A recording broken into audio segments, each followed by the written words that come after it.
ज्ञानञ्जनशलाकया चक्षुरुन्मिलितं येन तस्मै श्रीगुरवे नमः। श्रीचैतन्यमनोभीष्टं स्थापितं येन भूतले स्वयं रूपा कदा मह्यं ददाति स्वपदान्तिकम्। वन्देऽहं श्रीगुरुः श्रीयुतापदकमलं श्रीगुरुर्वैष्णवांश्च श्रीरूपं साग्रजातं सहगणा रघुनाथान्वितं तं सजीवं साद्वैतं सावधूतं परिजनासहितं कृष्णचैतन्यदेवं श्रीराधाकृष्णपादां सहगणा ललिता श्रीविशाखान्वितांश्च नमो विष्णुपादाय कृष्णप्रेष्ठाय भूतले श्रीमते भक्तिवेदान्त स्वामी इति नामिने। नमस्ते सरस्वती देवे गौरवाणी प्रचारिणे निर्विशेषा शून्यवादी पाश्चात्यदेशतारिणे वंशकल्पतरुभ्यश्च कृपासिन्धुभ्येव च पतितानां पावनेभ्यो वैष्णवेभ्यो नमो नमः। नमो महाबोधये कृष्णप्रेमप्रदायिते कृष्णाय कृष्णचैतन्यनाम्ने गौरकृष्णे नमः। हे कृष्ण करुणा सिन्धु दीनबन्धु जगत्पते गोपेश गोपिकान्त राधाकान्त नमोस्तुते। तप्त काञ्चन गौराङ्गे राधे वृन्दावनेश्वरी वृषभानुसुते देवी प्रणमामि हरिप्रिये। जय श्री कृष्ण चैतन्य प्रभु नित्यानंद श्री अद्वैत गदाधर शिवासदि गौर भक्तवृंद।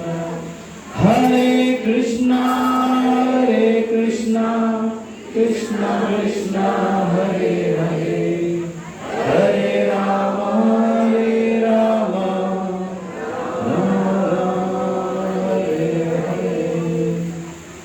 मुखं करोति वाचालं पङ्गुमलयते यत्कृपातमहं वन्दे श्रीगुरुदीनतारिणम्।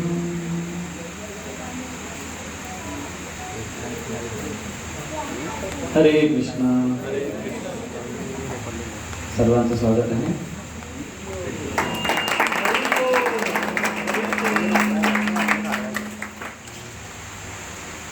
सर्वांचं स्वागत आहे। खूप खूप मराठीत करू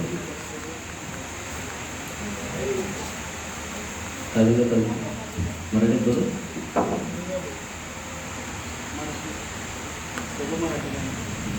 हिंदी बोलो ठीक है हिंदी बोलते हैं हमारी पूरी का वो यहाँ पर। तो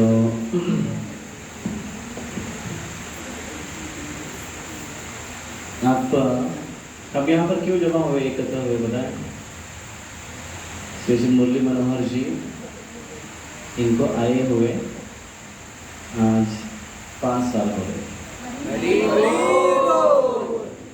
तो पता भी नहीं चल रहा है कि देखते देखते कैसे साल बीतते जा रहे हैं ना। तो ये 5वीं क्या कहते हैं उसका बर्थडे वर्ष आविर्भाव 5 वर्ष हुए आविर्भाव होते। तो इसलिए राजेंद्र पाटिल प्रभु ने सोचा कि 5वां साल है तो बड़ा अच्छा आयोजन करते हैं। आपको यहाँ पर सजावट दिख रही होगी कितने सुंदर उन्होंने आयोजन किया है। देखकर बड़ा अच्छा लगा और हमने उनको कहा कि ऐसे ही हर साल आयोजन होना चाहिए। तो उनका बड़ा उत्साह है क्योंकि जन्माष्टमी के राधाष्टमी के दूसरे दिन हम उसको सेलिब्रेट करते हैं। लेकिन राधाष्टमी के दूसरे दिन जामनेर में सेलिब्रेशन था। तो हमने उनको कहा कि ऑलरेडी सेलिब्रेशन हो रहा है उनका जामनेर में, तो अलग से आपको करना है क्या? तो बोले यस करना है बिल्कुल, उनके अपने घर पर करना है। मुरली मनोहर निवास। तो इसलिए और एक एक्स्ट्रा इवेंट, तो एक अच्छा भाव है, अच्छा मूड है भगवान के सेवा के प्रति। ऐसे हमारी रति रुचि अगर जीवन के अंत तक बनी रही तो भगवान हमें उच्च गति प्राप्त कराएंगे। तो उन सभी भक्तों का जिन्होंने इस फेस्टिवल को यशस्वी बनाने के लिए मदद की है, उन सबको बहुत बहुत धन्यवाद। और जिन्होंने ये सब हमारे कथा का आयोजन कराया, सारी फैसिलिटी यहाँ पर अरेंज करके दी, और हमारे अग्रवाल जी जो हमेशा ये जगह हम हमारे लिए रिजर्व रखते हैं भगवान की सेवा के लिए, तो उनको बहुत बहुत धन्यवाद। तो हम राधाष्टमी के दिन कुछ चर्चा कर रहे थे और एक जगह पर हम रुके हुए थे, तो थोड़ा सा बैकग्राउंड लेते हुए हम चर्चा करेंगे कि होली का जश्न उत्सव समाप्त हुआ। वृंदावन की होली से में होली होगी, बाकी सब गोलीबार है, लेकिन वो मूड होता है, प्रेम का आदान प्रदान होता है। तो बहुत सुंदर हुई होली वहाँ पर। बलराम जी की एक पार्टी थी, बलराम जी के अपने सखागण के सखिया थी, कृष्ण की सखिया थी, और ये सुंदर होली उत्सव उन्होंने मनाया, जिसमें कृष्ण के ऊपर सब गोपियों ने सब छुपके से आकर आक्रमण कर दिया और रंगों की बौछार कर दी। तो कृष्ण भी अपने सखाओं के साथ उनके ऊपर आक्रमण किया। ऐसे बहुत सुंदर मधुर उत्सव हुआ, और ये उत्सव होते होते ही गोपियों ने मन में ठान ली कि चलो कृष्ण की बांसुरी चुरा लेते हैं, क्योंकि बांसुरी के प्रति कृष्ण बहुत सुंदर बांसुरी बजाने लगे बाद में, तो बांसुरी के प्रति हमेशा जेलस रहता था। तो स्पिरिचुअल वर्ल्ड में जेलस, इसको क्या कहेंगे आप? ईर्ष्या। ईर्ष्या भी ये भौतिक स्तर की ईर्ष्या के जैसे नहीं है। भौतिक स्तर की हमारी ईर्ष्या है वो हमको अंदर से जलाती है, एसिडिटी के जैसे, लेकिन आध्यात्मिक जगत की ईर्ष्या है वो प्रेम को और निर्माण करती है। तो कृष्ण का गोपियों के प्रति विशेष लगाव प्रेम था, गोपियों का कृष्ण के प्रति विशेष प्रेम था, और इसलिए वो देखती है कि ये बांसुरी हमेशा कृष्ण के अधरों पर चिपकी होती है। अधर मतलब ओठ, अधरों का हमेशा पान करती है ये, जिसके लिए हम लालायित रहते हैं हमेशा, और उनकी धूल बड़ी मधुर है और गोपियों के हृदय को विदीर्ण कर देती है, घायल कर देती है, कृष्ण के प्रेम में और उनको उन्मत्त कर देती है। लेकिन गोपी बड़ी सुंदर गाती है, तो कृष्ण को उनके सखा मधुमंगल और कुसुमास उन्होंने आकर बताया कि ये गोपियाँ आपके बांसुरी के प्रति बड़ी ईर्ष्यालु है, आपकी बांसुरी चुराने का प्लानिंग कर रही है, तो इसलिए आप सतर्क रहो। और किसी प्रकार से कुसुमासव ने उनके दोस्त कन्विंस कर दिया कृष्ण को कि तुम्हारी बातें मेरे पास दे दो, सिर्फ नहीं तुम फंस जाओगे, गोपियाँ चुरा लेंगे तुम्हारे पास, मैं शक्तिशाली ब्राह्मण हूँ मेरे पास। इस प्रकार से लिया और कुसुमासव से वो बांसुरी गायब हो गई, गोपियों ने चुरा ली, एक्चुअली गिर गई उनकी। तो वो वहाँ पर जो मधुर उनका डिबेट चल रहा था, तो उन्होंने कहा, कृष्ण ने, कुसुमासव ने कृष्ण को कहा कि आप बहुत सुंदर स्वर में गाओ, जिसकी मधुर आवाज़ सुनकर गोपियाँ और जलने लगेंगे, तुम्हारा आवाज़ बहुत मिठास है आवाज़ में।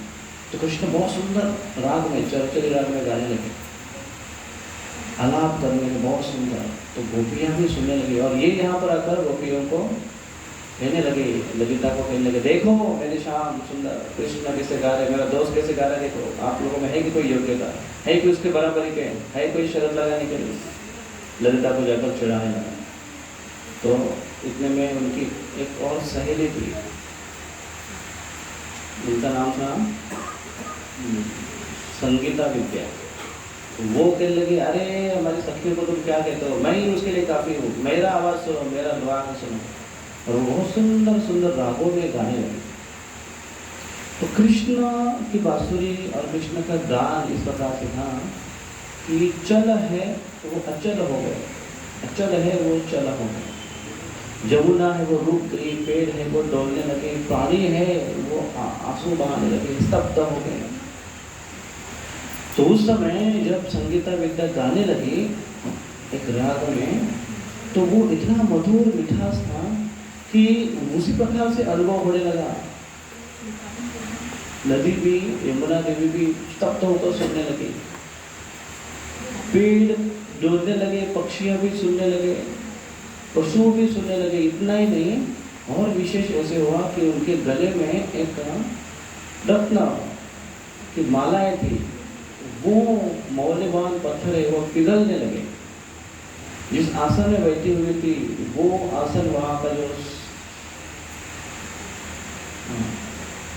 स्थल से बना हुआ जो पार्ट था वो पिघलने लगा।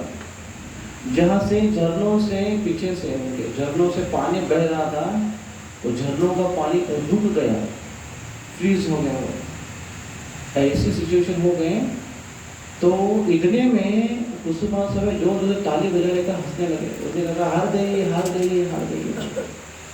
तो हार गई, गोपियाँ हार गई, और बदले में तुम्हारे जो स्वामिनी है वो हमारी दासी बनेगी, हमारे स्वामी की दासी बनेगी, ऐसे। और इन्होंने कहा था कि अगर तुम हार गए तो बदले में कृष्ण की बांसुरी हमको सौंपनी पड़ेगी। तो ये जोर जोर से चिल्लाने लगा, हार गए, हार गए, हार गए। देखो मेरे मित्र ने क्या गाया, उसके सामने उसने राग कौन सा गाया, तुम अलग ही राग गा रही हो, बेराग गा रही हो, तुमको तो पता भी नहीं कि कौन सा राग से गाना चाहिए, तुम बिल्कुल हार गई। तो संगीता विद्या उसको बड़ा गुस्सा आया, बोले कि इसको संगीत के बारे में कुछ जानकारी है भी या ऐसे गा रहा बोल रहा। और उसने कहा कि कृष्ण ने जब गाया तो जिन जिन में चेतना है, जीवित है, उनमें असर होना, भावनाओं में असर होना स्वाभाविक है। जैसे जमुना ये पहले से ही कॉन्शियस है, वो उसका स्तब्ध होना स्वाभाविक है, पेड़ों को डोलना स्वाभाविक है, प्राणियों को स्तब्ध होना स्वाभाविक है, उनके अंदर चेतनाएं हैं। लेकिन जो संगीता विद्या ने जो गाया उसके कारण जो स्थावर है, जो जिसमें अनकॉन्शियस है, जिसमें जीव नहीं है, पत्थर है, वो पिघल गए, झरने हैं वो स्तब्ध हो गए। इसका मतलब उसके संगीत में और विशेष जादू है। और ये तुमको समझ में नहीं आ रहा, सब डांटने लगी। और ये कुसुमा सो जब नाच रहा था, ताली बजा रहा था, तो हाथ ऊपर कर तो उसके बगल में जो बांसुरी छुपा के रखी थी वो गिर गई। और ये गोपियों ने इशारा करके फटाक से उठा लिया और गलत करीब छुपा दी। तो ऐसे दोनों का डिबेट चल रहा था बातों में। तो कृष्ण वहां पर आ गए और कृष्ण ने उसको कहा कि बेटा तुम हार गए हो, तुम हार गए हो, लेकिन तुम अपने आप को बचा नहीं पाए, जिता नहीं पाए, मेरे बांसुरी की रक्षा कैसे करोगे, पहले मेरी बांसुरी दो। तो उसने कहा बांसुरी तो मेरे पास है, देखा तो बांसुरी नहीं है, गिर गई, वहां ढूंढने लगे बांसुरी नहीं। तो कृष्ण कहा अरे मेरी बांसुरी गायब हो गई। तो यहाँ से आगे बढ़ते हैं, बांसुरी कहाँ गई। तो बांसुरी ढूंढ रहे तो कृष्ण ने, तो वहां पर मधुमंगल कुसुमासो कृष्ण वहां पर है। और कृष्ण ने कहा, कुसुमासो ने कहा कि मुझे तो इन गोपियों के ऊपर डाउट्स आ रहा है। और कृष्ण मैं तो बोलता हूँ ये जो है ना संगीता विद्या है, ये इसी की चाल है, इसी ने कहीं तो छुपाया होगा, हाँ इसकी तलाशी लो। तलाशी कैसे लेंगे, इसने छुपाई होगी। तो वो उसने कहा नहीं मैंने नहीं छुपाया, मैं क्यों छुपाऊंगी, अरे आप अपनी बांसुरी की रक्षा नहीं कर सकते हो, हमारे ऊपर बोल रहे हो आप, हमने नहीं छुपाई है। इस प्रकार से दोनों में चर्चा चल रही है। तो कृष्ण बोले नहीं हमको चेक करना पड़ेगा। तो वो अपनी जो पल्लू है, घूंघट है, उस पर से झटकने लगी, उस पर से दिखाने लगी। और कृष्ण ने उस पर से चेक किया, बोले नहीं इसकी बात। तो उनके पास जो बांसुरी थी उन्होंने चुपके से ललिता जी के हाथ में दे दी। किसी को समझ में नहीं आया इससे। और फिर देखा तो उनके पास बांसुरी नहीं है। तो कृष्ण ने कहा कि मुझे पक्का डाउट है कि ये बांसुरी होगी ललिता के पास। तो ललिता भी थोड़ी सी डर गई क्योंकि उसके पास बांसुरी है। तो डर गई और बोले नहीं मेरे पास कैसे बांसुरी हो सकती है, मेरे पास बांसुरी नहीं है। ऐसा करते करते वो इशारे करने लगे कि अभी उसके पास से बांसुरी और पास कर दी कहीं पर। तो कहा कहने लगी कि कृष्ण मेरे पास बांसुरी नहीं है, तुम कैसे ऐसे बोल सकते हो, हम क्या तुम्हारे जैसे चोर हैं, हम क्या तुम्हारे जैसे हैं हम लोग ऐसा नहीं करते हैं। तो बोले नहीं नहीं आपकी तलाश लेनी पड़ेगी। तो ललिता ने कहा कि देखो ये जो बांसुरी है ये तुम शंखाचूड़ के पीछे, हाँ ये पाश्चात्य हुआ उसके पीछे कहीं, क्योंकि ये इनका मूड चल रहा था, होली का जस्ट मूड खत्म हुआ और बांसुरी का पाश्चात्य हुआ उसी समय। क्योंकि यहाँ पर होली हो गई है, कृष्ण और कृष्ण के सखियों का ये लीला चल रही है। इतने में बलराम जी उनके सखियों के साथ वहाँ पर अन्य जगह पर विचरण कर रहे हैं और एक शंखाचूड़ नाम का बड़ा असुर उसमें उस वन में प्रविष्ट हो गया। इसको बड़ा घमंड था, दिखने में बड़ा चमकीला दिखता था क्योंकि शंखाचूड़ के माथे पर एक मणि था जो बहुत चमकता था, इसलिए वो हमेशा सर उठा के चलता था, खौरट टाइप के। और ऐसे चलता था सीना तान के हुए और ये सोच रहा था कि मैं ही सबका स्वामी हूँ, सृष्टि का मालिक हूँ, सब कोई मेरे भोग की वस्तु है। गोपिकाओं के जैसे देखा, ईर्ष्या होने लगी उसके मन में और उसने कहा कि ये मेरे भोग की वस्तु है और ये मुझे चाहिए। तो इस प्रकार से वो उनकी तरफ ऐसे बढ़ने लगा तो गोपियाँ डर गई बहुत।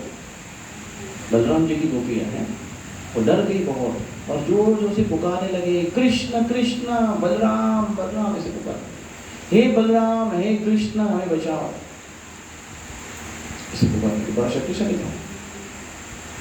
तो ये पुकार, तीव्र पुकार कृष्ण ने सुनी। अब यहाँ पर कृष्ण की बांसुरी का चक्कर चल रहा है।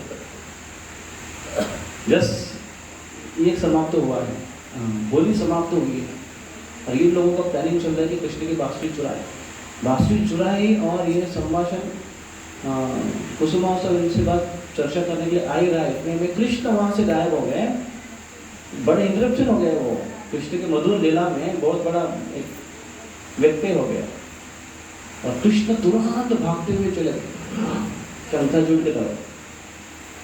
बलराम जी को बात पता नहीं चली इतनी जल्दी, लेकिन जब शंखाचूड़ ने देखा कि कृष्ण मेरे तरफ भागते आ रहे हैं तो शंखाचूड़ डर गया।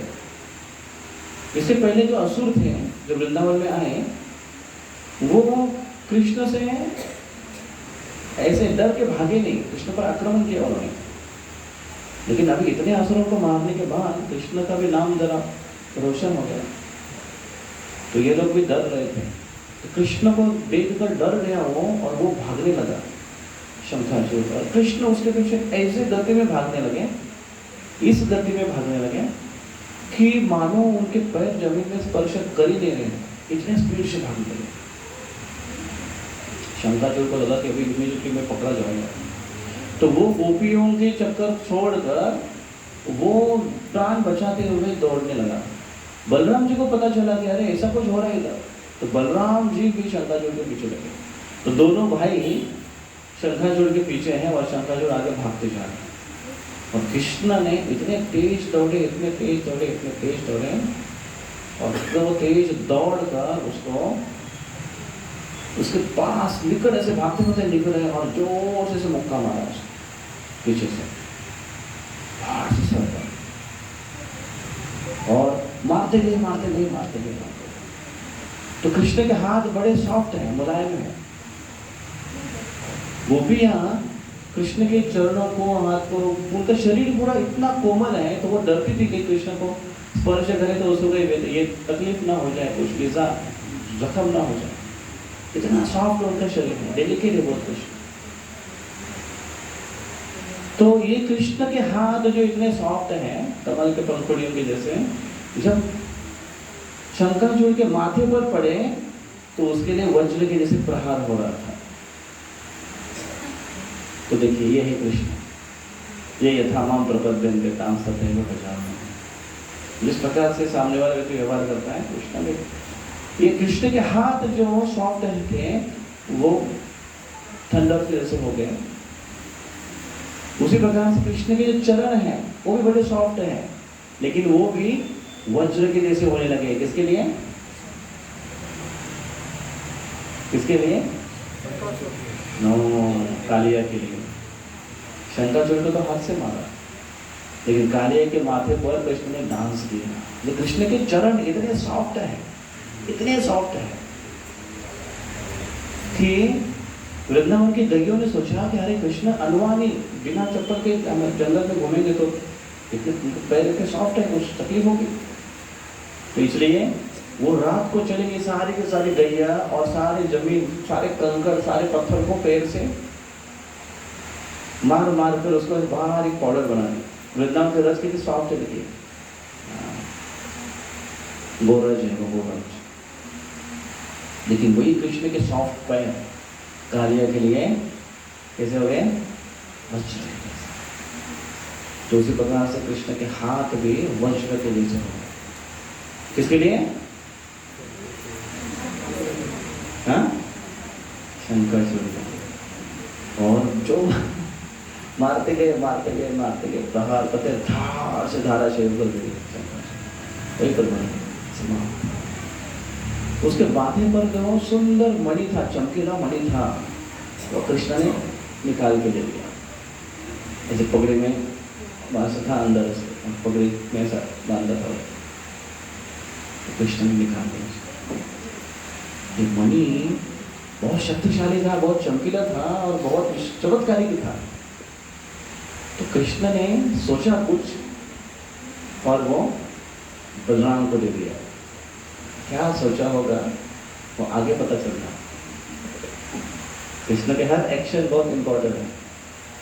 बलराम जी को दे दिया। अभी यहाँ पर तो इतना ही दिखाई दे रहा है कि किसको दे, सामने बलराम है, बलराम भी भागे भागे आ रहा है। बलराम के सामने और किसको दिए दो? अपने सखियों को दो तो उसमें एक ही को देंगे तो बलराम जी को दिया। बलराम जी की अपनी सखियों के सामने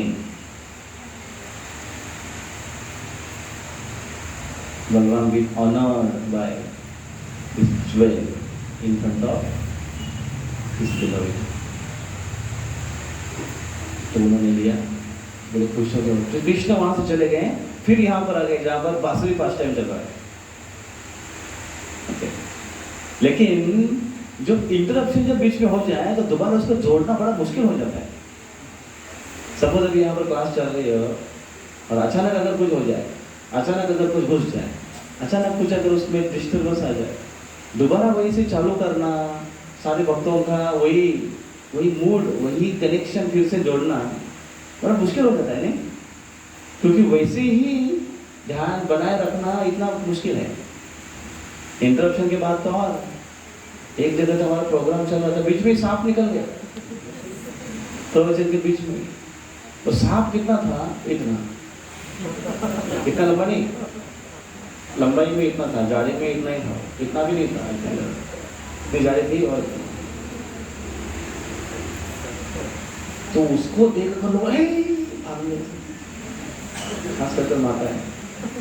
अभी इधर तो सांप निकलने की भी जरूरत नहीं है, अगर छिपकली भी नीचे से ऊपर से गिर जाए ना,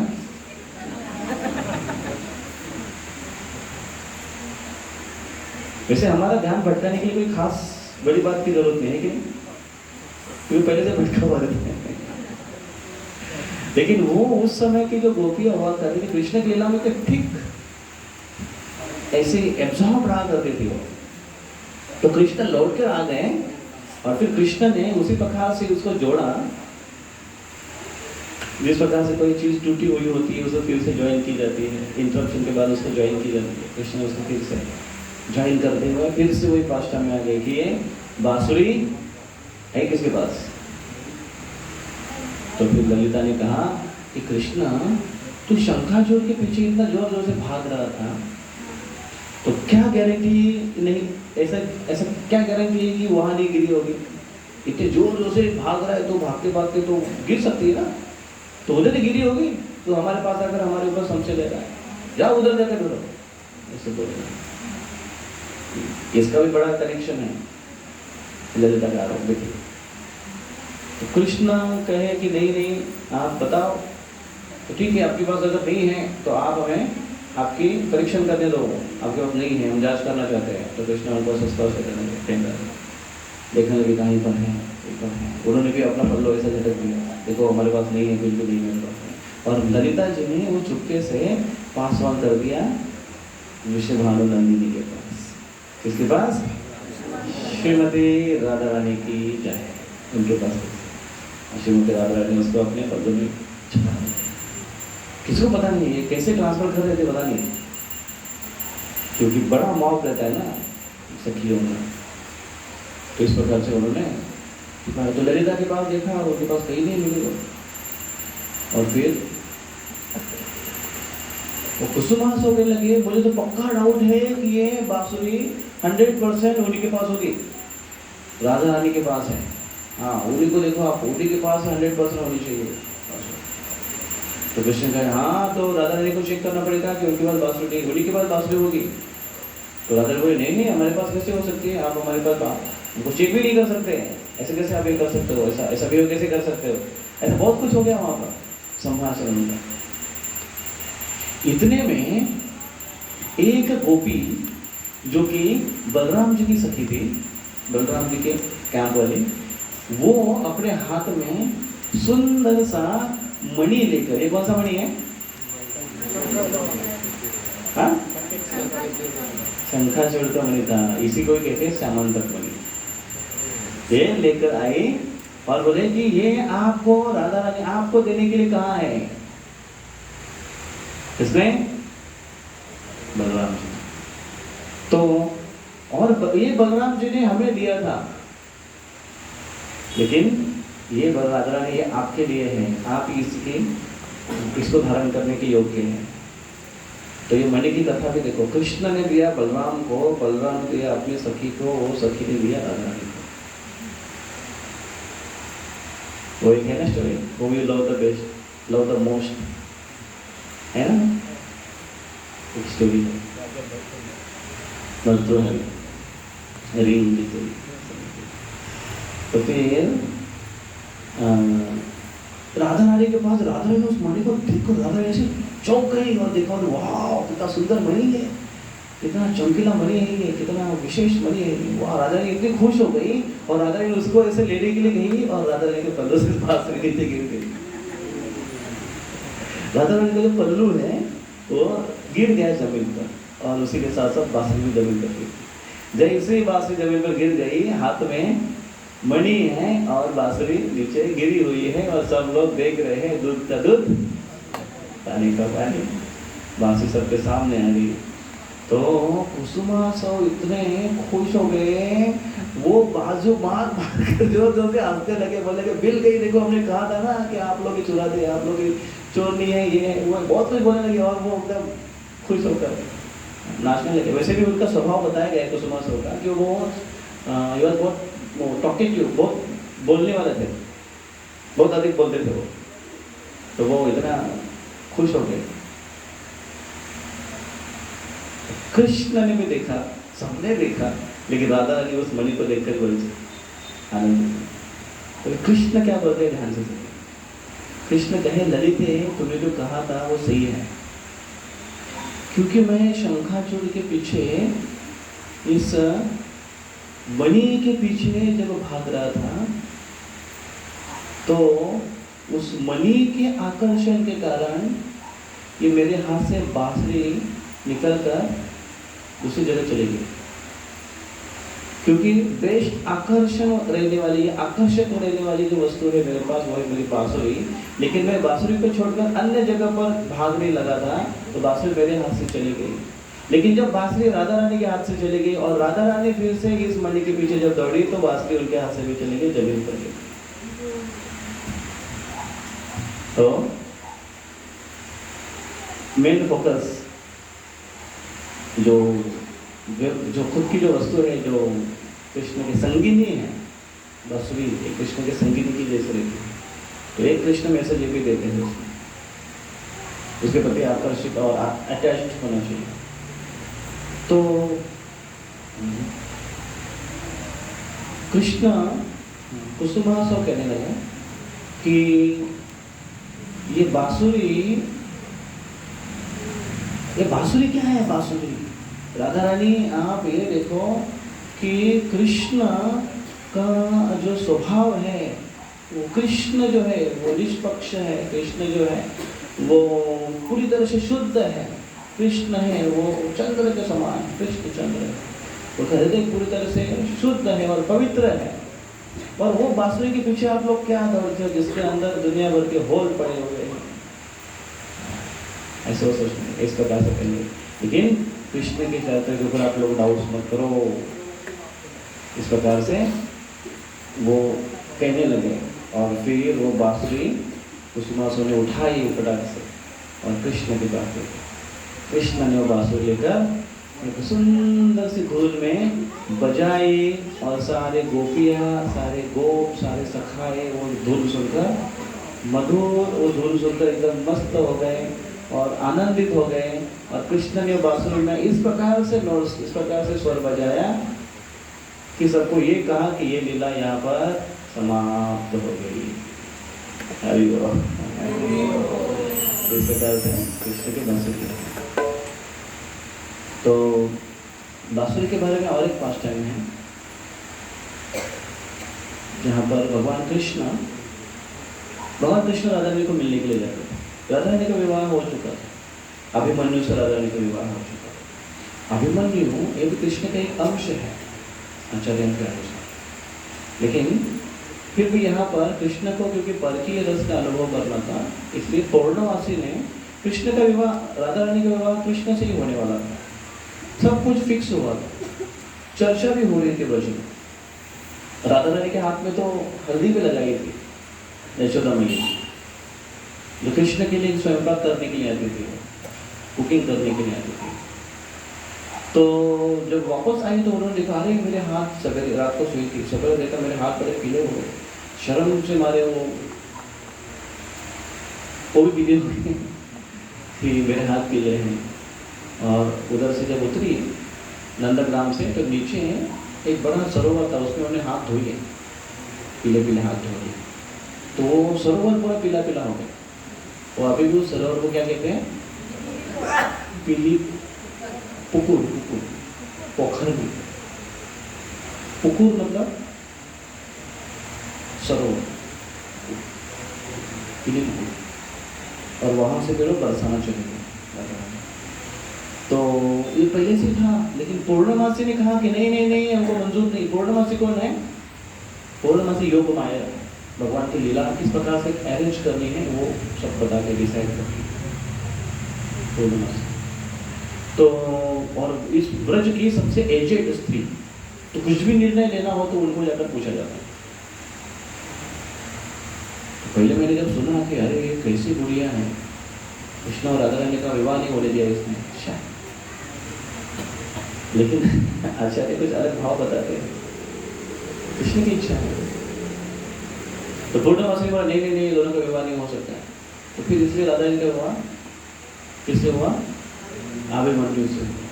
अभिमन्यु नाम के व्यक्ति थे ब्रज के। और फिर उनके ननद और सास जटिला और कुटिला, तो ये दोनों भी राधा रानी के नाम से, वैसे उनको थोड़ा सा ऑब्जेक्शन था कि ये इससे लक्षण कुछ ठीक नहीं लगते बहू के, और क्या बोलते हैं, भाभी बोलते हैं। तो इनके लक्षण तो ठीक नहीं लगे, ये कृष्ण से छुप छुप कर मिलती है, तो वो हमेशा वॉच करती है उनको, और कृष्ण उनको चुपके से मिलने के लिए भी जाते थे। तो फिर एक बार कृष्ण उनके घर पर आए मिलने के लिए, और फिर वो अंतपुर में थे, चर्चा कर रहे थे, और आवाज कुछ बाहर आ रही थी।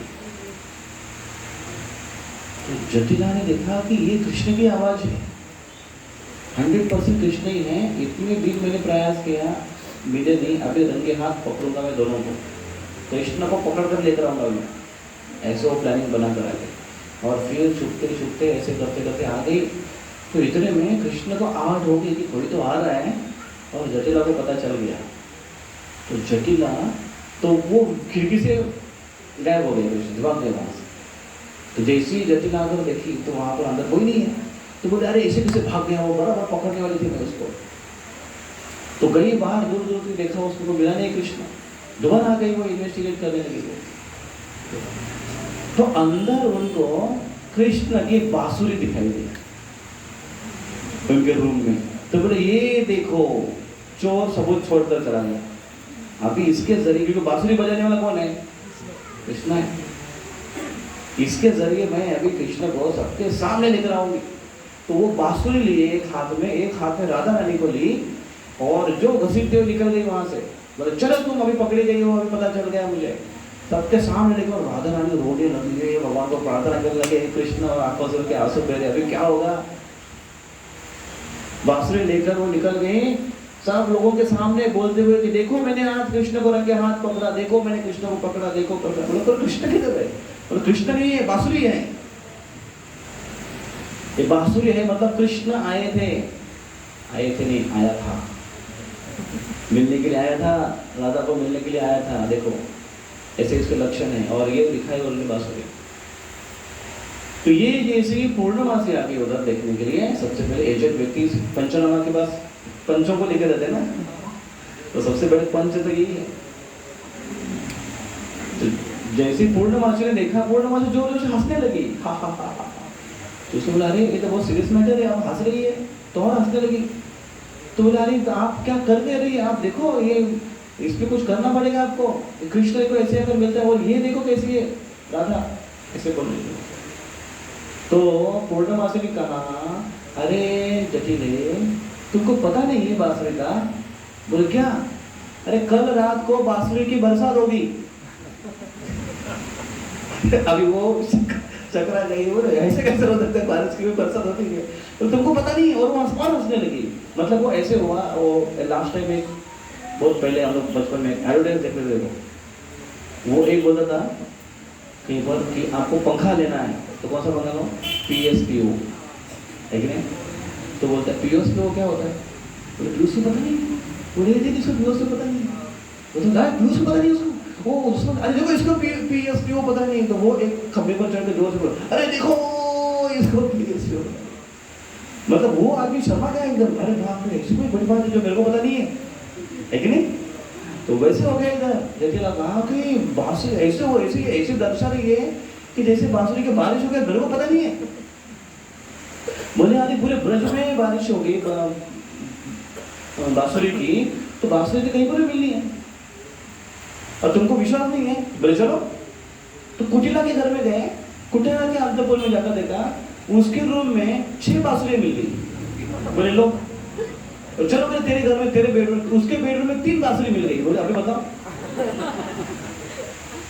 ये जब हो गया तो बोले नहीं बस पता नहीं क्या है, तो पानी पानी हो गई हो। और राधा रानी सही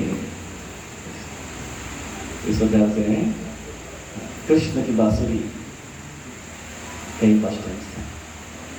कृष्ण हमेशा राधा रानी की चिंता करते, हर एक पास टाइम था जहाँ पर कृष्ण ने राधा रानी को सबसे पतिव्रता साबित कर दिया और सबसे फेमस कर दिया कृष्ण। तो राधा रानी का प्रेम कृष्ण से ही मिला हुआ है। कृष्ण से अलग होकर राधा रानी का प्रेम नहीं, प्रसिद्धि नहीं।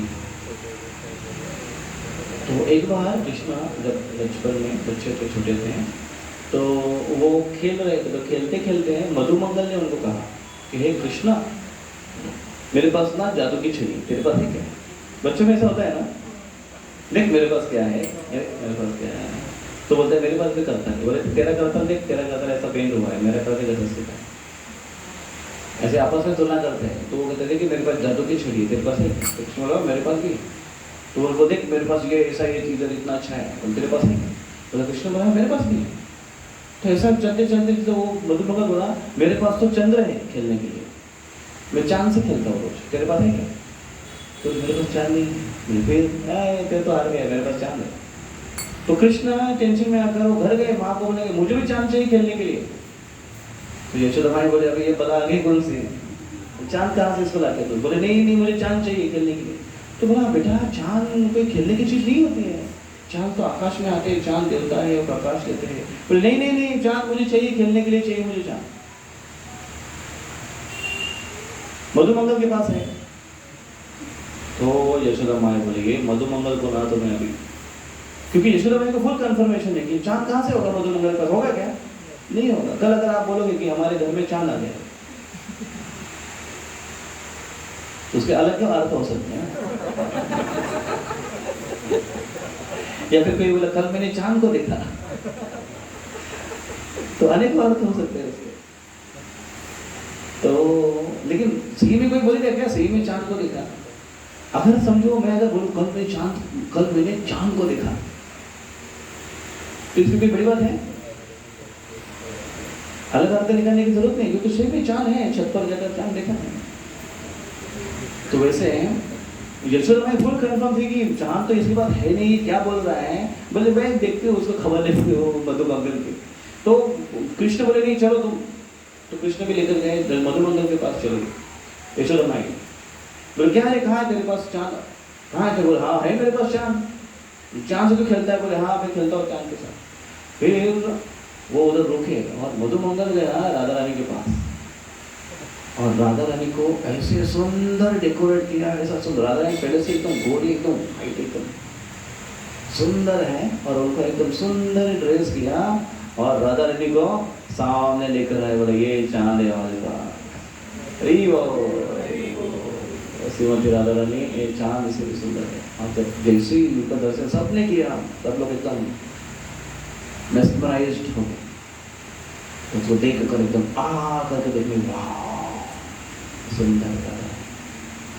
तो राधा रानी कृष्ण आकर्षणी, कृष्ण सर्व आकर्षक है, इसलिए उनका नाम कृष्ण है।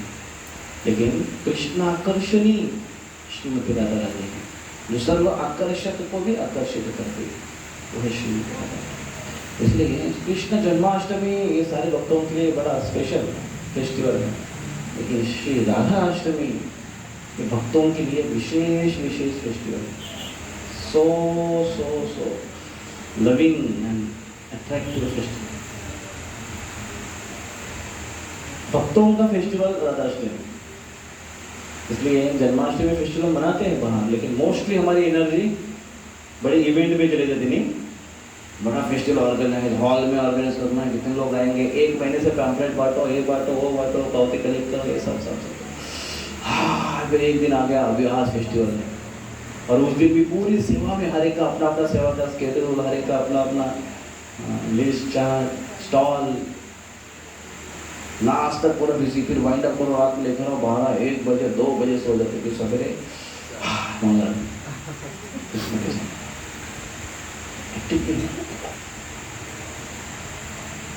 एक तो 12 बजे तक, रात को 12 बजे तक फास्टिंग।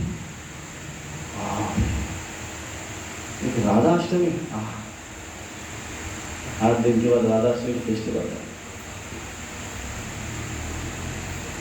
वैष्णव जी ने बहुत ही लविंग फेस्टिवल है। अगर हम उस मूड में रहें तो फास्टिंग में दोपहर मध्याह्न तक, उसके बाद रिलैक्स फिस्ट, शाम को बड़ा फेस्टिवल, अभिषेक, चरणामृत। कल हम जामनेर में थे तो चरणामृत की क्या वर्षा वर्षा, अरे बाप रे बाप। उस तो उधर होड़ लग रही थी, कौन कितना क्लास चरणामृत किया। तो एक को बोला मेरे प्रसाद दो, बोले नहीं तो मुझे चरणामृत से हो गया। बोले अच्छा कितना किया, बोले 10 ग्लास चरणामृत किया। बड़े बड़े ग्लास थे, 10 ग्लास चरणामृत। तो उसके बाद लास्ट में मुझे पता चला उसके लड़के ने भी प्रसाद नहीं लिया, वो 12 ग्लास दिया लड़का उनका। सोचो पूरी बहुत शान हो गई। तो ये स्पेशल फेस्टिवल तो ये हमारे फेस्टिवल्स की जो श्रृंखला है जिसमें, और उसके बाद फिर दो राधाष्टमी, और उसके बाद फिर मुरली मनोहर जी का आविर्भाव तिथि। ये हमारे फेस्टिवल का सांता सांता सांता सांता। तो इस फेस्टिवल्स के माहौल में हमने कुछ ऐसे अगर जो स्पिरिचुअली पूरा अगर प्यूरिफाइड एटमॉस्फेयर और spiritually empower full of spirituality, ऐसा एक वाइब्रेंट एक वातावरण, इसमें हमें ऐसे आध्यात्मिक एनर्जी मिलनी चाहिए कि हमने कुछ प्रण लेना चाहिए कि अरे मैं इस जन्माष्टमी से ये प्रण कर सकता हूँ, ऐसे ऐसे मुझे करना। आज मुझे कोई एक भक्त बोल रहा था, प्रभु जी, हाँ हमारे स्टूडेंट बोला कि हाँ प्रभु जी आज से मैंने ना 16 माला चालू कर दिया। स्टूडेंट 16 माला चालू, वाह बोल वाह क्या बात है यार, विशेष मुझे वो राधाष्टमी से चालू किया। राधाष्टमी के दिन कंठी माला, राधाष्टमी के दिन 16 माला, अगले राधाष्टमी तक बने रहे, यह आशा है, प्रार्थना भी है कि, लेकिन है वो स्पिरिचुअल एनर्जी। इस प्रकार से फेस्टिवल जिसमें भी आयोजन हुए हैं सारे भक्तों के सुखद अनुभव। तो आइए इस फेस्टिवल श्रृंखला के इस आखिरी पौर, आखिरी बड़ा मराठी हो गया,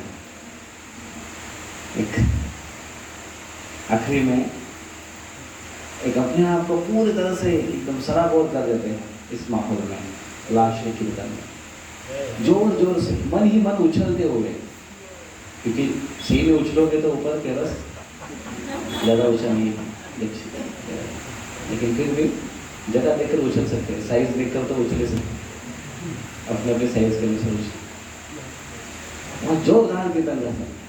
यहाँ पर अभी मुरली मनोहर जी का महाआरती होगी और फिर कीर्तन साथ ही साथ, और उसके बाद सबके लिए महाप्रसाद। श्री श्री राधा मुरली मनोहर भगवान की,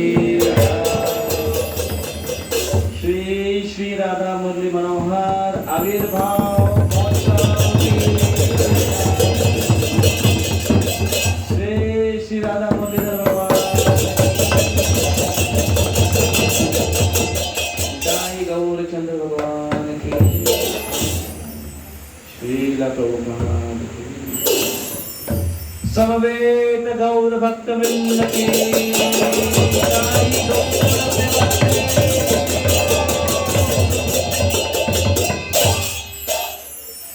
हरे। तो अगले प्रोग्राम के लिए तैयार है? देखिए दिखता है उधर आरती, तो आप सब खड़े हो जाइए और चटई को फोल्ड करिए।